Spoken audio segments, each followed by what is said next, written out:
শুষ্ক মৌসুমে ফরিদপুরে পদ্মা নদীতে আবারও নাব্য সংকট দেখা দিয়েছে। নদীর মাঝে জেগে ওঠা ছোট বড় অসংখ্য ডুবোচরের কারণে পণ্যবাহী জাহাজ, কার্গো ও বড় ট্রলার চলাচল ব্যাহত হচ্ছে। দূর দূরান্ত থেকে আসা এসব পণ্যবাহী জাহাজ সি&বি ঘাট নৌবন্দরে ভিড়তে পারছে না। অচল হতে বসেছে জেলার একমাত্র নৌবন্দর হিসেবে পরিচিত সি&বি ঘাট। Double million offer Walton fridge কিনে পেতে পারেন 20 লক্ষ টাকা, রয়েছে কোটি কোটি টাকার নিশ্চিত উপহার। মালামাল নিয়ে ঘাটে ভিড়তে পারছে না মাঝারি কিংবা বড় জাহাজ। জাহাজ চলাচলে কমপক্ষে 10 থেকে 12 ফুট গভীরতা প্রয়োজন হলেও ঘাট থেকে 10 কিলোমিটার দূরে কোথাও কোথাও গভীরতা রয়েছে 4 থেকে 5 ফুট। দূর দূরান্ত থেকে আসা এসব পণ্যবাহী জাহাজ সি&বি ঘাট নৌবন্দরে ভিড়তে পারছে না। ব্যবসায়ীরা জানান, ঘাটে জাহাজ না আসতে পারায় চর এলাকায় নোঙর করে মালামাল বাড়তি খরচে আনতে হচ্ছে। এতে বেড়ে যাচ্ছে খরচ, অন্যদিকে কাজ হারাচ্ছেন ঘাটের শ্রমিকরা। আমাদের নদী বন্দরের অবস্থা খুব খারাপ। পানি কমে যাওয়ার কারণে কোনো বল গেট, কোনো পণ্যবাহী ট্রলার আসতেছে না সি&বি ঘাটে।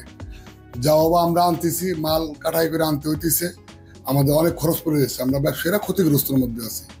তাই BIWT-র কাছে আমাদের আকুল আবেদন, দ্রুত ড্রেজিং করে যাতে চ্যানেল করে দিলে বাদে আমাদের পণ্যগুলো সি&বি ঘাট পর্যন্ত আসতে পারে। আর এই পণ্যগুলো না আসলে সরকারও ক্ষতির মুখে পড়ে যাবে, সেও রাজস্ব হারাবে। BIWT-র লোক এখানে আছে, যারা প্রতিনিধি আছে, তাদেরকেও আমরা দেখাইছি। আমরা ব্যবসায়ীরা খুব ক্ষতিগ্রস্তের মধ্যে আছে। আমরা চাই দ্রুত ড্রেজিং এর ব্যবস্থা করে যাতে আমাদের এই যে মালামাল বা পণ্যবাহী যেগুলো আছে সবগুলো ভালোভাবে সি&বি ঘাট পর্যন্ত আসতে পারে। সিরাজগঞ্জ থেকে আসিয়া সি&বি ঘাটের খালের মুখে বাজে, ঠিক আছে, শহরের মাঝখানে। এখন এটা যদি না কাটিয়ে দেয় সরকারি ড্রেজার দেয়, তাহলে স্যার আমরা যাইতে তো পারতেছি না। এটা দ্রুত যে করেও আমাদের একটু ব্যবস্থা করে দিতে। আমাদের সিরাজগঞ্জ থেকে ভালো আমাদের এই সি&বি ঘাট মনে করেন যে এখন চর ঘুরে বুঝে গেছে। মনে করেন এই চ্যানেল কাটে না দিলি এরকমের কোনো যাওয়ার ব্যবস্থা নাই। এই জায়গায় এসে আমাদের 2-3 দিন অপেক্ষা করে খালি করে নিয়ে পরে যাওয়া লাগে, মানে খুব কেরিং করে, খুব কষ্ট করে। জাহাজ আসতে পারে না, মনে করেন লেবারের মনে করেন কাম কমে গেছে, এরা মনে করেন অনেক খুব কষ্টে আছে।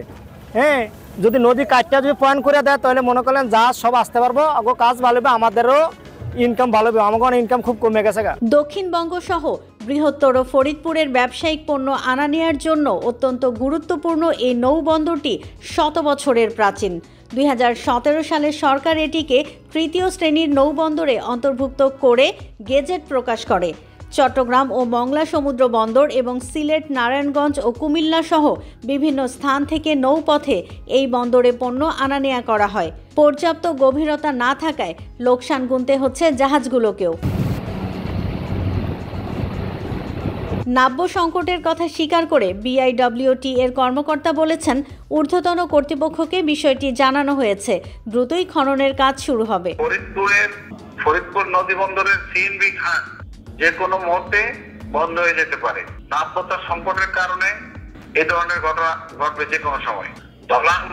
ডলার মোড় খেয়াঘাট থেকে তাকে সুরা পর্যন্ত জরুরি ভিত্তিতে ড্রেজিং করা প্রয়োজন।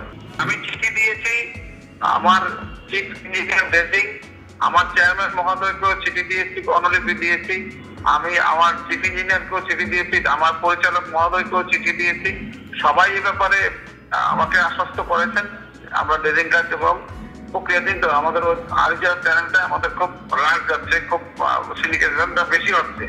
আরিজা আমাদের অনেকগুলো ড্রেজার কাজ করছে নদী পথ সচল রাখার জন্য এবং দৌলতদিও সচল রাখার জন্য জরুরি ভিত্তিতে কাজ চলছে, যার জন্য আমরা ড্রেজার সংকটে ভুগতেছি।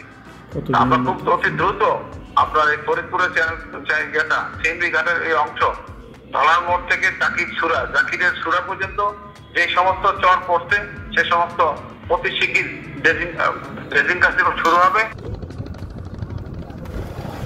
গত অর্থ বছরে ফরিদপুর নৌবন্দর থেকে 1,55,00,000 টাকা রাজস্ব আদায় হয়েছে। ফরিদপুর থেকে তামিম ইসলামের তথ্য ও ভিডিও নিয়ে রিপোর্ট risingBD.com।